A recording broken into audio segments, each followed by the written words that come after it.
نحمدہ ونصلی علی رسولہ الکریم اما بعد۔ معزز سامعین کرام، گزشتہ درس میں ہم نے سائنس اور اسلام کے درمیان نسبت کو جانا کہ سائنس کی حیثیت ایک وسیلے اور ایک راستے کی ہے اور اسلام کی حیثیت مقصود کی ہے۔ تو اب ہمیں اس ترقی کے دور میں جس میں ہر طرف ترقی کا ہی شور ہے، ترقی کے پیچھے ہی لوگ بھاگ رہے ہیں، تو اب ہمیں ترقی کس چیز میں کرنا ہے تو اسے سمجھنے کی ضرورت ہے۔ تو جیسا کہ ہم نے گزشتہ درس میں جانا کہ اسلام یہ اصل ہے اور سائنس یہ اس کا ذریعہ ہے، عقل سے بھی اس کو جانا، نقل سے بھی اس کو جانا۔ تو اب کوئی بھی باعقل آدمی جس کے پاس عقل سلیم ہو وہ یہی کہے گا کہ انسان کو ترقی کی دوڑ میں جو حصہ لینا ہے تو وہ مقصود کو حاصل کرنے کے لیے، منزل مقصود کو پانے کے لیے، نہ کہ راستے کے لیے۔ تو سائنس جو ہے یہ صرف ایک راہ محض ہے، صرف ایک راستہ ہے، اور اسلام یہ شہر مقصود ہے۔ بس اگر سائنس وسیلہ ہے اور عقل و نقل کی گواہی سے یہ چیز ثابت ہو چکی ہے تو پھر عقل ہی کی گواہی سے وہ کبھی بھی مطلقاً ترقی کا میدان نہیں بن سکتا اور کبھی بھی منزل مقصود نہیں بن سکتا۔ اور اگر اسلام مقصود اصلی ہے اور ضرور ہے جیسا کہ ثابت ہو گیا عقل و نقل سے، تو اسی کی دوڑنے اور ترقی کرنے کا میدان بھی بنایا جا سکتا ہے۔ تو ہم اب جو ترقی کا میدان بنائیں گے تو کس کو بنائیں گے؟ اسلام کو ہی بنائیں گے، اس لیے کہ سائنس یہ راہ محض ہے اور اسلام راہ محض نہیں بلکہ وہ شہر مطلوب ہے، جہاں ہم کو پہنچنا ہے، جو ہماری منزل ہے، جس میں پہنچنے کے لیے ساری جد و جہد تھی۔ چنانچہ قرآن کریم نے ترقی کو روکا نہیں بلکہ انسان کو دنیا میں بھیجا ہی ہے ترقی کرنے کے لیے۔ ہاں، وسائل میں ترقی کرنے کو اضاعت وقت کہا ہے کہ انسان وسیلے کو ہی اصل سمجھ بیٹھے اور اسی میں اپنے سارے وقت کو خرچ کر ڈالے، تو اس کو اضاعت وقت کہا ہے، وقت کی بربادی کہا ہے۔ اس کا عنوان خیرات و مبرات رکھا ہے۔ ترقی کرنا نہ صرف روا ہی بتلایا ہے بلکہ ضروری اور واجب قرار دیا ہے کہ ہم کو ترقی کرنا ہے، لیکن خیرات میں، نیکیوں میں، مبرات میں، جیسا کہ ایک جگہ اللہ تبارک و تعالیٰ کا ارشاد ہے وَلِكُلِّ وِجْهَةٌ هُوَ مُوَلِّيهَا فَاسْتَبِقُوا الْخَيْرَاتِ، کہ ہر قوم کے لیے ایک قبلہ مقصود ہے جس کی طرف وہ رخ کرتی ہے، تو تم ایک دوسرے سے بھلائیوں میں سبقت کرو۔ ہمارا جو قبلہ ہے، ہماری جو منزل ہے، ہمارا جو مقصود ہے، ہمارا جو ٹارگٹ ہے جسے ہمیں پانا ہے، وہ بھلائی ہے، کہ بھلائی میں، خیر کے کاموں میں ہمیں آگے بڑھنا ہے، دوسروں کو فائدہ پہنچانے میں، دوسروں کی خوشیاں دینے میں، دوسروں کے کام آنے میں، دوسروں کے معاون بننے میں، یہ ہمیں دوڑ کرنا ہے، یہ اسلام سکھاتا ہے۔ اسی کو دوسری جگہ کہا وَفِي ذَلِكَ فَلْيَتَنَافَسِ الْمُتَنَافِسُونَ، اور حرص کرنے والوں کو ایسی ہی چیز کی حرص کرنی چاہیے جس میں فلاح و بہبود چھپی ہے۔ اب مادی ذہنیت نے مقصود کو وسیلہ اور وسیلہ کو مقصود بنا دیا۔ آج کی جو ذہنیت بن گئی ہے، وسیلہ جمع کرنا، اپنے جسم کو راحت پہنچانے کی ہر چیز جمع کرنا، بڑے سے بڑا بنگلہ، مکان بنانا، ہر طرح کی عیش و عشرت کی گاڑیوں میں گھومنا، خوب بینک بیلنس ہونا، پراپرٹی کی ڈھیر لگی ہونا، تو یہ سب کیا ہے؟ وسائل ہے۔ مقصود کے حصول کے ساتھ ساتھ ضمناً اگر یہ چیز آ جائے تو کوئی منع نہیں ہے، لیکن مقصود کو، اسلام کو چھوڑ کر اسی کو مقصود بنا لیا جائے اور اسی کے پیچھے خود کو کھپا دیا جائے تو یہ قلب موضوع ہے۔ تو ایک جگہ سبقت باہمی اور ایک جگہ حرص باہمی کے عنوان سے مسلمانوں کو ترقی کے لیے ابھارا گیا ہے۔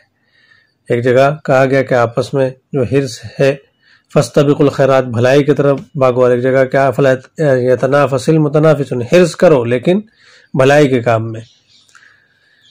تو بہرحال ترقی یہ انسان کی فطرت میں ہے، لیکن کس طرف ترقی کرنی چاہیے، کس طرح بھاگنا چاہیے؟ تو ترقی مقاصد کے لیے ہونی چاہیے۔ وسائل میں ترقی کی کوئی ضرورت نہیں، بلکہ وسائل میں ترقی کرنا یہ عقل کے خلاف ہے۔ اس اصولی حقیقت کے پیش نظر اب اپنا جائزہ لیجئے کہ آپ نے کس طرح اس موضوع کو الٹ دیا ہے۔ آج ہم جب اس دنیا کو دیکھتے ہیں تو صاف دکھتا ہے کہ موضوع کو بالکل الٹ دیا گیا ہے۔ مقصود کو وسیلہ اور وسیلہ کو مقصود، بادشاہ کو غلام اور غلام کو بادشاہ بنا دیا گیا ہے۔ اسلام کو تابع محض اور رسمی و اسمی کر ڈالا ہے، اور سائنس کو مقصود حقیقی اور مطلوب اصلی قرار دے لیا ہے۔ پھر ساتھ ہی اس کے انجام بد کو بھی پیش نظر رکھیے۔ ہم دیکھ رہے ہیں آج کہ خیرات اور دوسروں کی مدد کرنے مبرات کا جذبہ ہی ختم ہوتا جا رہا ہے۔ پہلے اسلام نے یہ سکھایا تھا کہ وہ غیر کے لیے بھی کھڑے ہو، ہر اعتبار سے، جان سے اور مال سے، اور آج اس مادی دور نے اور اپنے ہوائے نفس نے اور خود اپنے جسم کو خوش کرنے اور اس کو حاصل کرنے کے لیے انسان اپنے سگوں کی خوشیوں کی بھی بلی چڑھا دے رہا ہے، اس کا بھی خون کر دے رہا ہے۔ اس لیے کہ مادہ پرستی ایسی چیز ہے کہ انسان کو اس میں صرف مادہ اور اپنے جسم کی ترقی دکھتی ہے، بس اس کو اپنے راحت کے لیے وہ کسی کے بھی سکون کو غارت کر دے، اس سے اس کو کوئی فرق نہیں پڑتا۔ تو آج جو انجام بد ہے وہ ہم دیکھ رہے ہیں کہ مادہ کا کمینہ غلام آپ کو حرمان و خسران کے کس گڑھے میں لے جا کر گرائے گا، جیسا کہ اب تک اقوام کو گراتا آیا ہے۔ اللہ کے نذیر مبین صلی اللہ علیہ وسلم نے اسی خالص نمائشی کر و فر کو جو آج ہم کو دکھ رہی ہے، جس کی کوئی حقیقت نہیں، چند روزہ ہے، اور مادیت کی اسی چمک دمک پر جس کا نام شریعت کی اصطلاح میں زینت اور زہرہ ہے، خوف کھاتے ہوئے ارشاد فرمایا تھا کہ خدا کی قسم مجھے اپنے بعد تم پر فقر و فاقہ پڑ جانے سے کوئی خوف نہیں، کہ تمہارے پاس فقر و فاقہ ہوگا، اس کا کوئی خوف نہیں ہے۔ خوف ہے تو اس کا کہ میرے بعد تم پر دنیا کی چمک دمک کھلے گی اور تمہیں اس طرح ہلاک کر ڈالے گی جس طرح اس نے تم سے پہلوں کو ہلاک کیا ہے۔ اور آج یہ دنیاوی چمک دمک اس قدر ہمارے ذہنوں پر سوار ہو گئی ہے کہ آج بہت سارے اسکالر جو اسلامی اسکالر سمجھے جاتے ہیں، جو خود کو اسلامی اسکالر اور قوم کے ہمدرد اپنے آپ کو مانتے ہیں، وہ بھی اپنے تقریروں میں اور اپنے اسپیچ میں اسی طرف مادیت کی ترقی کی طرف ہی لوگوں کو بلاتے ہیں، اور اسی کی دعوت دیتے ہیں کہ بھائی جب آپ مادے میں ترقی کرو گے، اس دنیا میں آپ کیا کرو گے، دنیا ہی میں ترقی کرو گے، دنیاوی اسباب کو جمع کرنے میں ترقی کرو گے تو ہی آپ ترقی کر پاؤ گے، ورنہ آپ ترقی نہیں کر پاؤ گے۔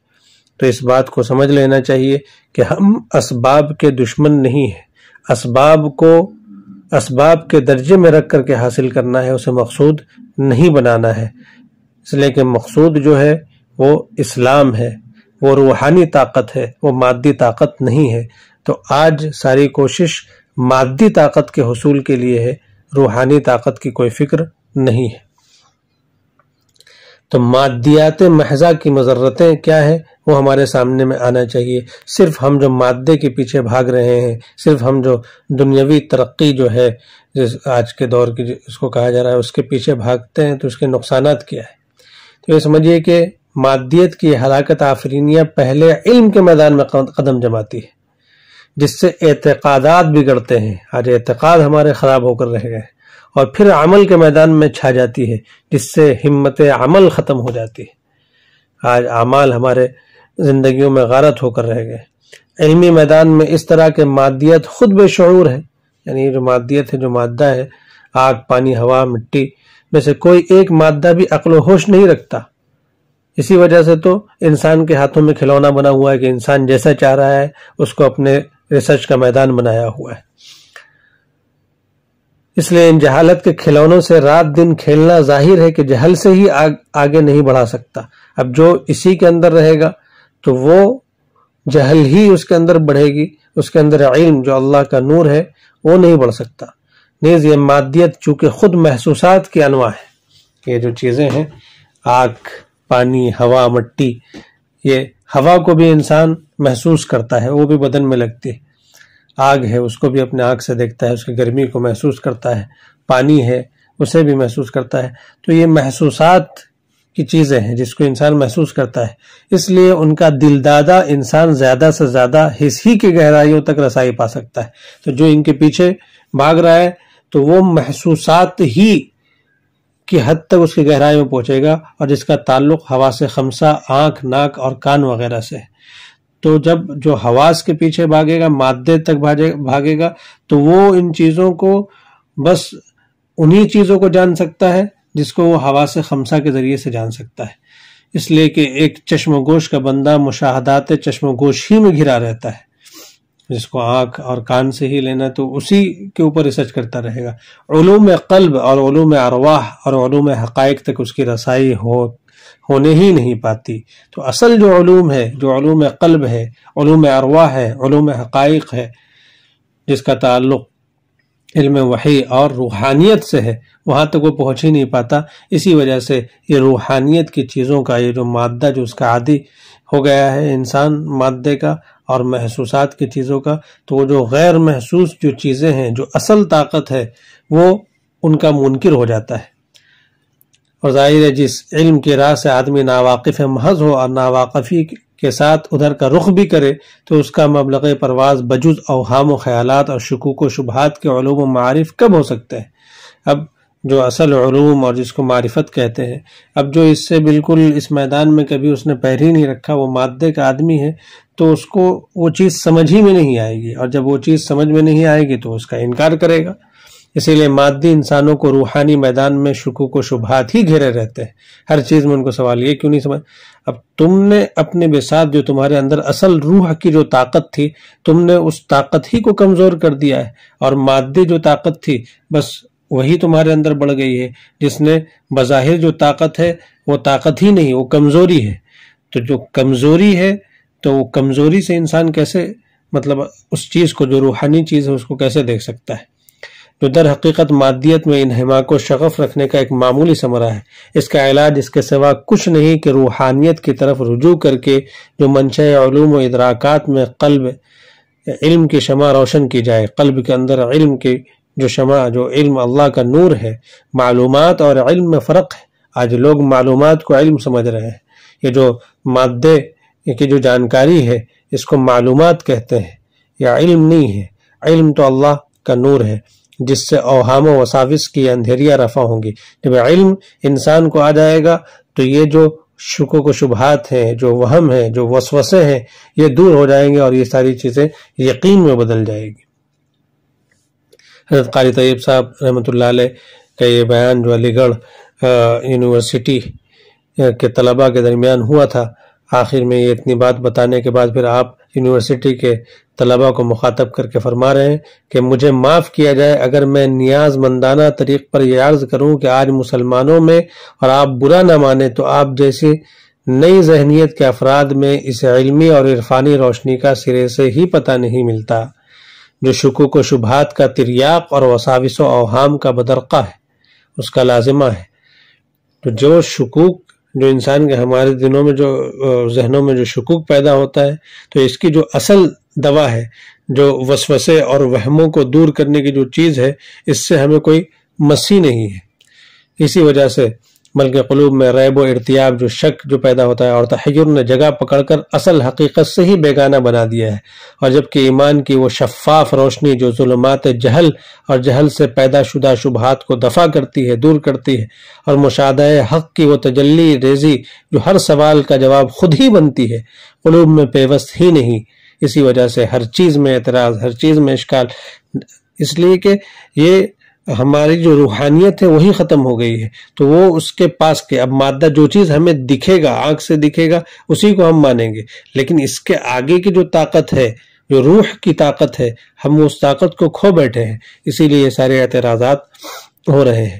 یہ علمی عجائبات جو تقریروں کے ذریعے آپ سننا چاہتے ہیں، اس وقت کا مشغلہ ہے جبکہ اصل علم کا راس المال ہاتھ میں ہو، یعنی تقریر اور ان سب چیزوں سے وہی چیز سمجھ میں آئے گی جو اصل علم کا راس المال ہے، وہ ہاتھ میں ہو۔ یہاں اپنے ایمان ہی کی خیر نظر نہیں آتی۔ تو اب یہ تو مادیت کا جو خطرہ ہوا، یہ آپ نے سنا، اب اس مادیت کے خطرے کو دور کیسے کیا جائے؟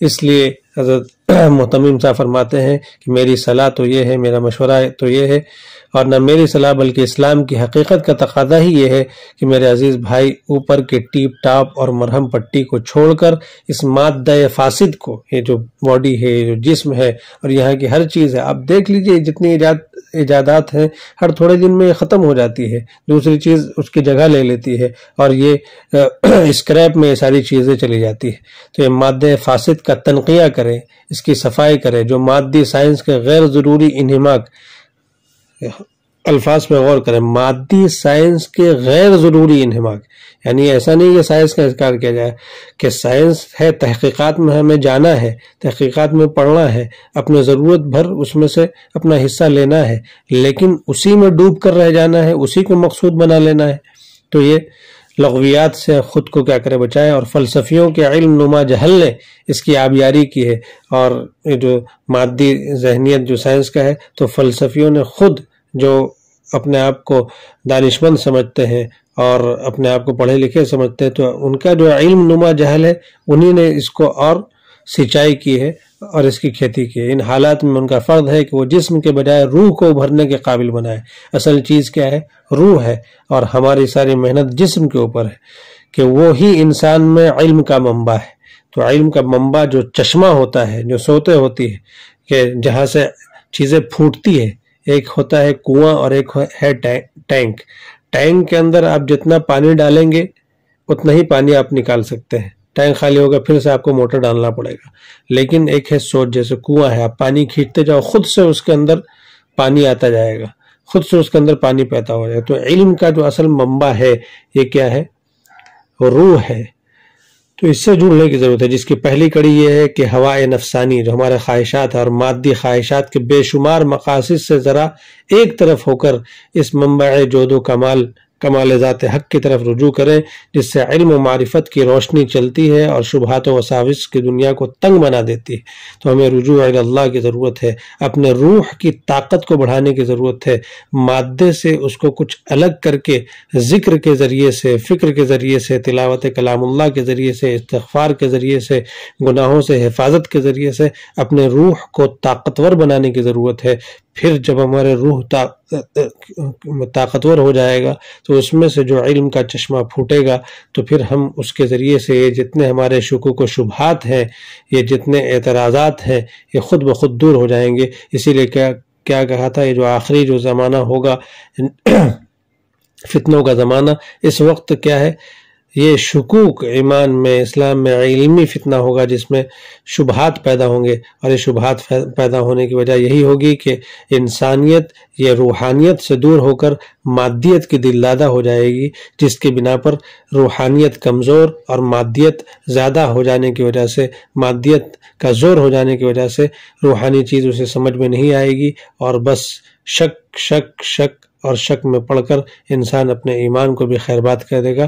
اللہ تبارک تعالی ہم کو اصل اپنے علم کا نور عطا فرمائے، ہماری روحانی طاقتوں میں اضافہ عطا فرمائے، اور مادہ اور اس کی حقیقت سے ہمیں آشکارا فرمائے، ہمارے ایمان کی حفاظت فرمائے۔ سبحان اللہ بحمدہ، سبحانک اللہم وبحمدک، ونشہد ان لا الہ الا انت، نستغفرک ونتوب الیک۔ سبحان ربک رب العزۃ عما یصفون، وسلام علی المرسلین، والحمد للہ رب العالمین۔